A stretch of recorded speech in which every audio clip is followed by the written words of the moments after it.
Welcome back to our first virtual Internships Showcase, segment 4. If you're joining us for the first time, once again, we have more talented students coming up in this segment. We'll see presentations from students who interned at TD Securities, my own company, Sigma Analysis and Management, and RBC. Let's get started. We have 3 presentations who are very interesting to me, very close to my heart.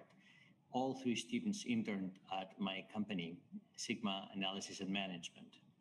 They all worked on the same project, a very challenging project, which forced them to create some magic in the field of risk management.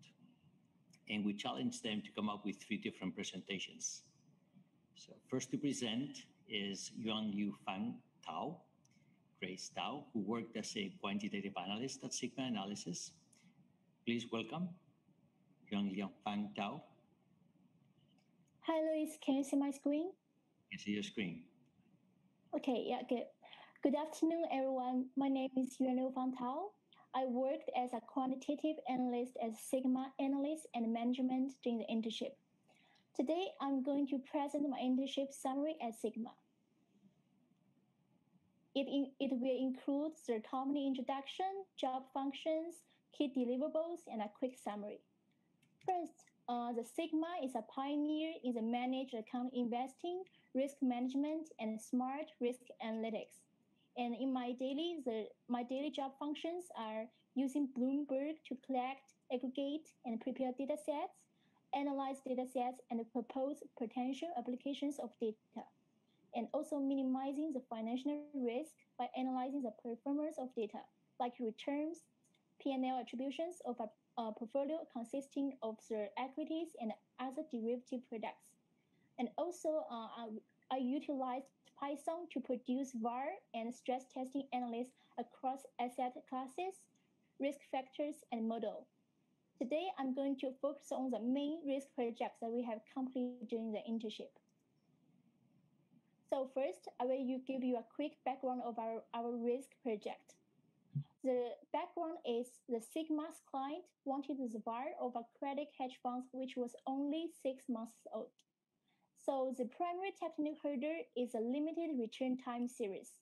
But fortunately, this new established fund used to be a sub-portfolio of the original flagship fund, which has a history going back to 12 years. Therefore, it made our project possible. Next step is a choosing approach. After we have the sufficient fund's monthly gross return time series, we need to build the predictors, which are a set of indices that have been around for a while and whose return are calculated daily. And we used a suitable algorithm to map the returns of the predictors to the fund's estimated returns. And the next step, we have to collect the data. And we first identifying the best subset of predictors to include in the model among all possible subsets of the predictors. By using the qualitative factors, the universe of predictors was narrowed down into smaller groups. Through the steps of feature selection, we remain the most relevant variables and include them in the model. Moreover, we have investigated that all data contained in this project are largely complying with the standards of the Bazoom Committee's BCBS 239, the principles for effectively the risk data aggregation and risk reporting. After that, the next step, we have to build the three different regression models, like the OLS regression, local linear regression, and the quantile regression. By comparing the R-squared of the 3 models, we found that the local linear regression has the highest R-squared, so it is the most predictive model. Then we use the model outputs to generate the corresponding the relevant VAR numbers and scale to the specific time period VAR using the appropriate adjustment. Last but not least is the validation process, and we conducted the qualitative justification of the chosen variables and an analysis on the shared qualitative characteristics between the fund and the chosen variables and risk factors. Furthermore, we conduct the sensitivity analysis to see how the results change given a substitution of one of the variables with a similar index, found, or the risk factor, and also checked the robustness of the model to a time period shift. That is an overview of our risk project. And through the project, I gained the real practical experience and improvement in the areas of model development, quantitative valuation, and risk management. And last but not least, I wish to thank you, my supervisor, Amin. I feel very fortunate to have such a professional, knowledgeable, and encouraging supervisor who continues to help us, trust us, and guiding us to finish this project. And I also wanted to thank Luis to give me a lot of help and to let our internship become more valuable and unforgettable. And thanks for attention. That's all my presentation. Thank you, Grace. Thank you. And I would like to invite Amin Samara, to join us on stage. Hi, Luis. Hi, Grace. Hi, everybody. I just wanted to come up here and say a couple of words about Grace and the time we spent together over the last few months. I want to start by saying Grace is a real go-getter. She's got amazing. She's really good at taking initiative. She got along really well with the team. She's got very solid financial mathematics skills and just mad Python skills. There was a few Friday nights where we stayed longer than we might have wanted to, but it was a great pleasure working with you, Grace, and I wish you all the best. Thank you very much. Thank you. Thank you. Let's move to the question and answer section. If you have a question, please raise the hand button in the reactions tab. Turn on your camera and unmute your mic, and we'll bring you into the stage for your question. You can also ask the question in the chat, and we will read it for you. My question to you is, what challenge, Grace, did you encounter when working on this project? I met few challenges when I'm working on this risk project. I think the first challenge is, as I mentioned before, because this credit hedge fund, because it is newly established and it only has a 6 months the history. So the primary technical hurdle is the less of the sufficient return time series, because it is very hard to model the return distribution using only 6 data points. So after that, we called the hedge fund and meet with their project manager, and she explained that this strategy was actually a sub-portfolio of their flagship funds. So the flagship fund has a history of going back to 2009. So she gave us the time series of the fund, and this made our project possible. So I think this is the first challenging when we're working on this project. And the second one, I think, is choosing the appropriate proxy in order to predict the hedge fund's returns. Because in this step, we have to use our own knowledge, financial knowledge, to identify and select the best subset of predictors among all possible subsets. So for example, we have to find the hedge funds indices which capture a wide range of alternatives, the premium, and are easily available in monthly and as well as a daily time series. So it is a first condition. And the next one is we have to find the indices should represent the closest possible benchmark to our strategy. So I think this step is also very challenging for me, but I think it's still an interesting process because it can enhance my financial knowledge and can help me to enhance my research skills to find the proper indices. So I think it is challenging, but it's also interesting process. Great. Thank you very much. And it was great to have you with us.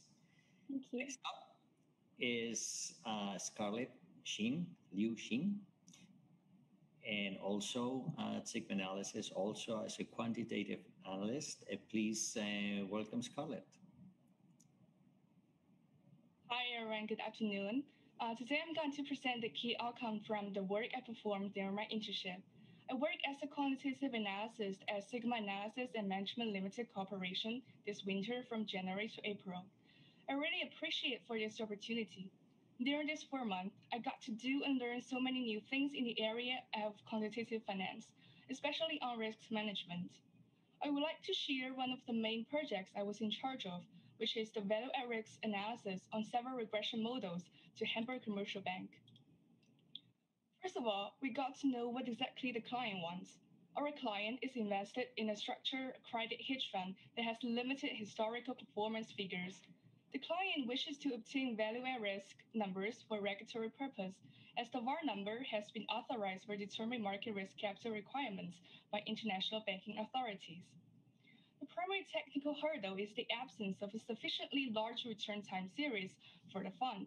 Had we access to such a time series, a return distribution of the fund could have been directly estimated. We are given a 10-year monthly return of the hedge fund. By using some financial index we can download from Bloomberg Terminal, such as HFRX Index or Bloomberg US Aggregate, we can then do a regression with the index term to be the predictors and our hedge fund returns to be the target. We choose three types of regression models: linear regression, quantile regression, and local linear regression. By testing the predicted R-square on each model, we found out that the local linear regression has the best performance, with a correlation of 0.84 and R-square of 70%. As a result, we choose the local linear regression as our model and use it to train the whole dataset. After training, we use the coefficients of predictors variables to calculate the time series and then use it as the distribution of returns to determine the 99% value at risk. In this processing of completing this project, I not only learned the technical knowledge, but also deeply understanding the greatness of teamwork. As the idea of comparative advantage in economic theorem, the division of labor and cooperation will make great efficiency. By allocating the work to different teammates, I successfully make everyone to use their strength, such that we perform an outstanding achievement. Finally, I would like to thank to my supervisor, Amin and Luis, who are really patient and careful and give us great support in this project. So that's basically all the key outcome of my internship. Thank you so much for watching. Thank you, Scarlett. I'd like to welcome again Amin back on stage to say a few words about Scarlett's internship. Hi, Luis. Hi, Scarlett. One of my first memories was the first day, and this was our first time onboarding interns through Zoom. So we never met. So there was a few moments where there was a few moments of silence. People were a bit reserved, especially when we were deciding, who's going to do what and how we're going to get started. But I remember Scarlett was very quick to sort of take initiative and divide tasks among everybody else, and created the communication groups and the communication channels that we used. So she's a natural born leader. I'm sorry the VPN never worked throughout this time, but it was a great pleasure working with you, and I, again, wish you all the best. Thank you so much, Amy. That's great. Thank you, Amin. Let's move to the Q&A part of the presentation. If you have a question, please use the raise hand button in the reactions tab. Turn on your camera and unmute your mic, and we'll bring you on stage to ask your question. You can also, if you prefer, type your question into the chat, and we will read it for you. My question to you is, you mentioned teamwork. What are the most important things in teamwork? Well, I think that first of all, communication is the most thing in teamwork, because that in a team, everyone has their own different ideas and thoughts. It's very important that the whole team can communicate and reach a common and clear goal. And also through communication, we can allocate jobs and discuss everyone's strengths so that everyone will make their great efficiency. So therefore, I think that communication is the most thing in the teamwork. Thank you. That's great. Thank you very much. And I have to say, it was very nice to have you with us. Thank you. So our final Sigma internship presentation is Grace Long, who, like Scarlett and Yuanliufang, was a quantitative analyst. Please welcome Grace to the stage.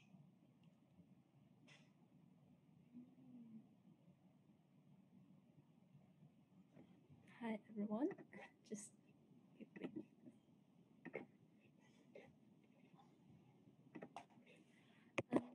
Everyone, my name is Grace. In the last term, me with my other classmates have been involved into a risk-related project in Sigma Analysis and Management. First, let me introduce the background of the company. Sigma is an investment management firm. Its aim is to deliver customized investment solutions that delivers high-touch and bespoke services to institutional investors.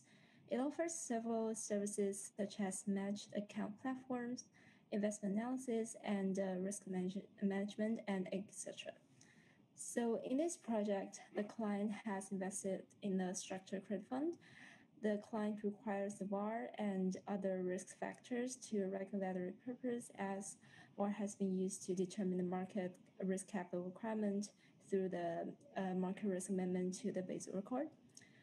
There are several obstacles that we have faced. The primary technical hurdle is the absence of sufficiently large return time series for the fund. Moreover, it put a lot of restrictions on the model that is available to us. However, we found out that this fund is a sub-portfolio of the original flagship fund and uses data as the foundation of our project. In terms of what I have learned in this project, the first is obviously an industry standard approach of risk estimation. From the documentation of the data to index selection, I have learned that this quantitative project is, as my manager said, both art and science. There's no industry recipe, and I have learned a lot from the supervisors of how to pick up indices, properly justify and document risk factors and the trade-off between them. I have also learned other quantitative methods such as testing the stability of principal component, counter-aggression, and other models. Moreover, we have also met with the client at the first stage, get to know the client's concern, and learn from the supervisors from the dynamics, and be able to make the selection of the best benefit of the client. Last but not the least, I owe a big thank you to my supervisor, Amin and Luis. They are very experienced and patient mentors and to make my internship valuable and unforgettable. And yeah, I think that concludes all my report. Thank you for listening. Thank you, Grace. And I would like to invite, for the last time, one more time, Amin on stage to comment about Grace.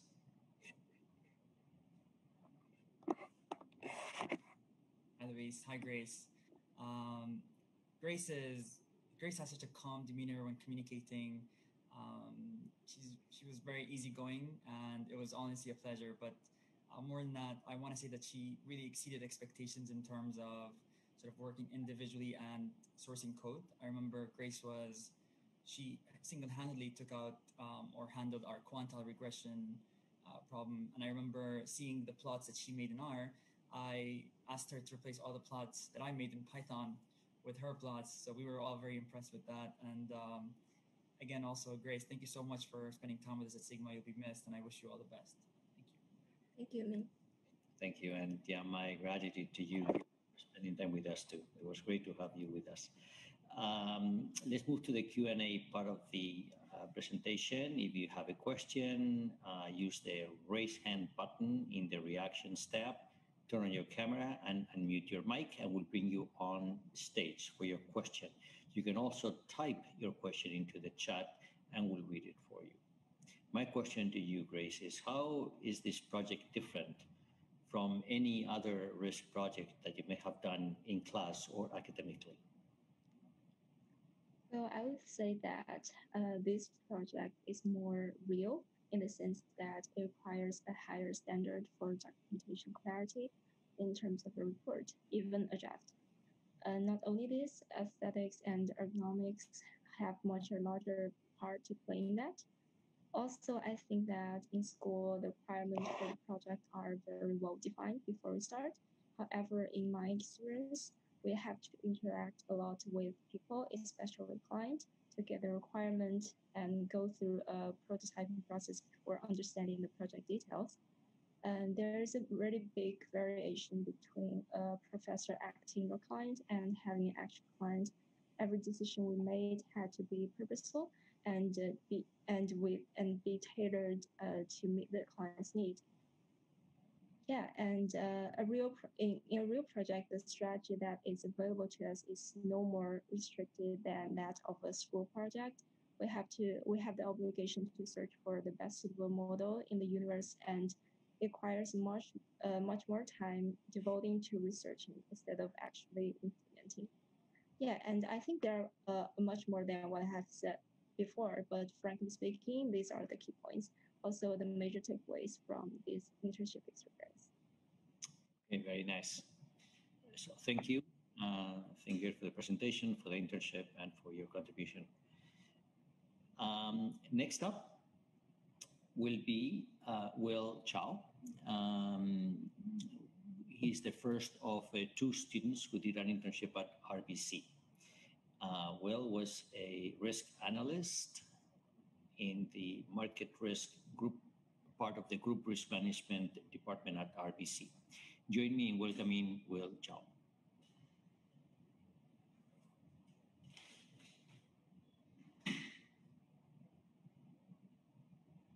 Hello, everyone.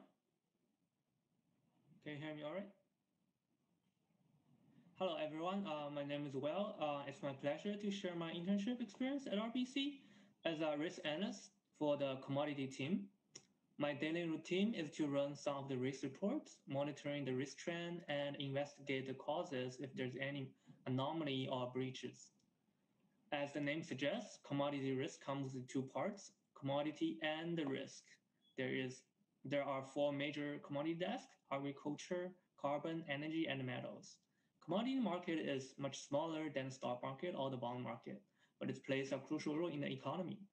As a market maker, RBC often takes neutral positions with very limited risk exposure. The risk is largely measured in terms of VAR, and I'm sure you just heard a lot of VAR today. Hopefully my presentation can give you some new insights. So on the bottom left, you will see the mathematical definition of it, and notice there's a probability function inside the definition. Also, when taught in class, we also often presented with the bottom right graph as well. However, in practice, we normally don't have those nice properties and clear definitions. In practice, we use historical P&L and don't assume any return distribution. Let me give you an example. Let's say we have the price curves, and we use the price difference to generate shock vectors. Then we take the dot product with our position exposure to get P&L. The 1% of the biggest loss will be over 99. For stress VAR, we amplify each entry of the shock vector to mimic an extreme circumstances. Then the risk is the same as the VAR calculation. For scenario risk, we use historical, hypothetical, or factor stress to get the shock vector, then dot product with our position to get the P&L. As we all know, VAR is not a coherent risk measure since it does not respect the subadditivity property, aka VAR might discourage diversification.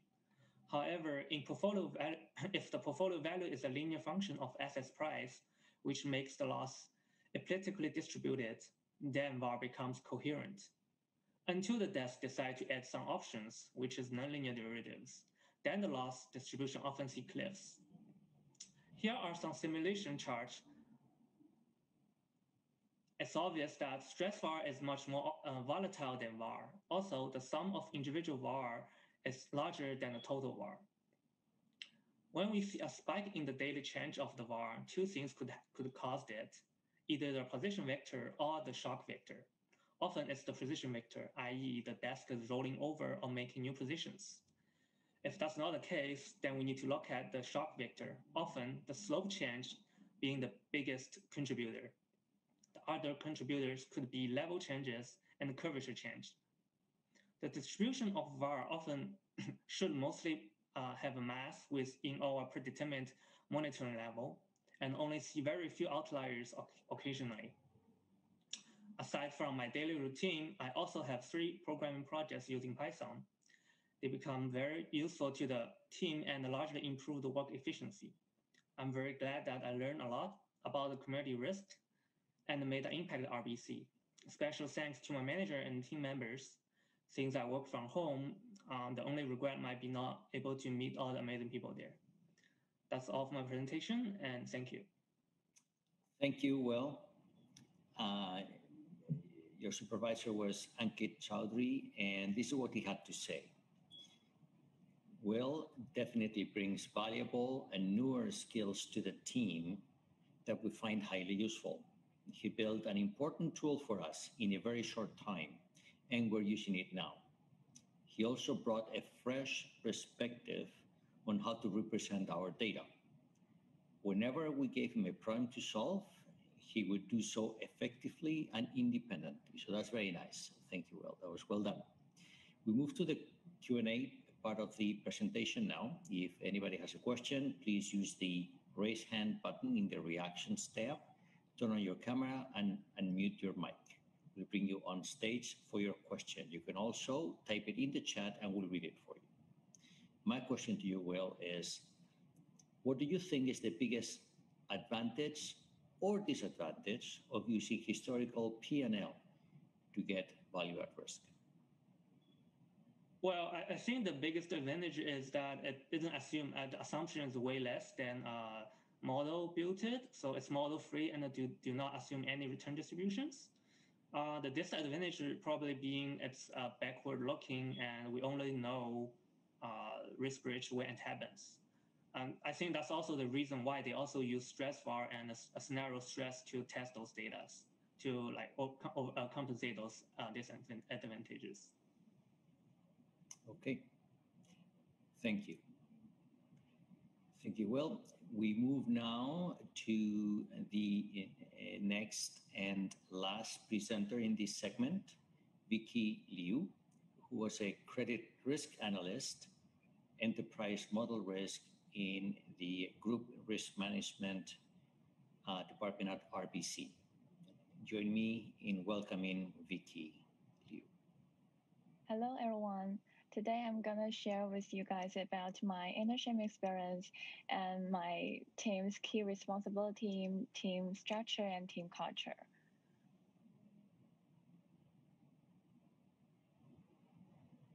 So let me first briefly introduce my team and role. So I was working as a credit risk analyst, enterprise model risk at credit models and methodology team and the GRM.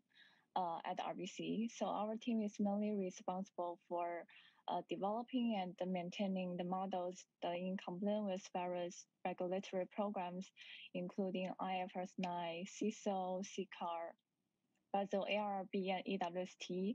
And these models are used to predict banks' credit loss, and so we can keep our reserves and allowance so that bank can continue to operate during the incurred credit loss. And I was in the stressing empowerment program. And our team culture is quite chill. Everyone is very helpful and friendly. They care about my growth, and we collaborate with each other very efficiently. So it has been a great journey to work there. And also, let me give you a higher level overview of my work and my project. So I was mainly working on the CCAR City National Bank commercial real estate MDO packaging enhancement project. And as we all know, CCAR is a comprehensive capital analysis and review that is an annual exercise that is required by the Federal Reserve to assess whether the largest bank holding company has sufficient capital to continue to operate during the financial and the economic stress. And within the capital plan, we need to submit our stress testing results for both like base scenario, severe scenario, and adverse severe scenarios, and they're both company itself and the Fed. But we don't frequently calibrate our model until there's a significant portfolio deterioration, like this COVID-19 pandemic. And this will involve three major parts. First, we aim to develop a self-contained model white paper to contain more all the core information and detailed illustration of the model, and to make our model more explanatory and commercial-minded. Secondly, we have enhanced and optimized our model pre-production codes using SAS and Python to clear the modular structure and to avoid any circular or convoluted data flow, and to make our model more interpretable and understandable. And finally, we have a chance to collaborate with various teams, like to learn about their model perspective, such as the CISO and IFRS 9 team, and also the model governance team. And we also focus on the reusable components to create the common capabilities and that can be shared across different programs and drive the efficiency. So why we are doing this is because we want to upgrade our model documents and the codes and to meet the CMMM internal standards, and also for the knowledge sharing purpose to retaining for all the teammates. And also we want to facilitate the effective challenges from enterprise model risk management, and also to segregate duties between our model development team and the run team. And lastly, we want to have a better quality control of our program. So this is pretty much about my internship, and thanks for listening. I'm open for any questions. Thank you, Vicky.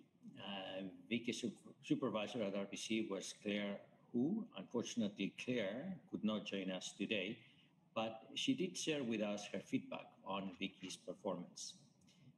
She said, Vicky learns very quickly and has improved a lot in developing the SaaS skills we needed, which you learn on the job.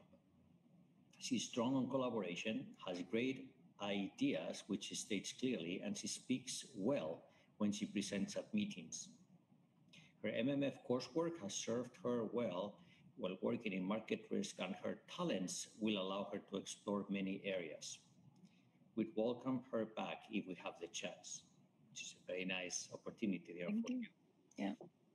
Okay, so we move to the Q&A section now. If you have a question, please use the raise hand button in the reactions tab, turn on your camera and unmute your mic. Then we'll bring you into the stage for your question. You can also type it in your chat and we'll read it for you. My question to you, Vicky, is what did you learn in the internship? Well, I think every intern will learn many things during the internship. And for me, for this internship, I really got a chance to have more hands-on experiences in the credit risk modeling and to learn more about the team structure and get a better understanding of the stress empowerment world. And the one thing I want to highlight is this is my first time to learn and use SaaS. So after 4 months learning and utilizing, I become more dope with SaaS coding skills and quite easier to understand the logic. And also, I want to emphasize those transferable skills that can be applied across different programs and roles, that is like communication skills, teamwork skills, problem solving skills. So this is about what I learned during my internship. Thank you. Fantastic. Thank you very much. And this wraps up our fourth segment. Thank you for joining us today. Feel free to stay for the next segment. And we're going to take a short break now, and we'll be back at 3:30 with segment number 5. I also want to thank the students for their presentation, and Amin for joining us on stage. I'll see you back at 3:30.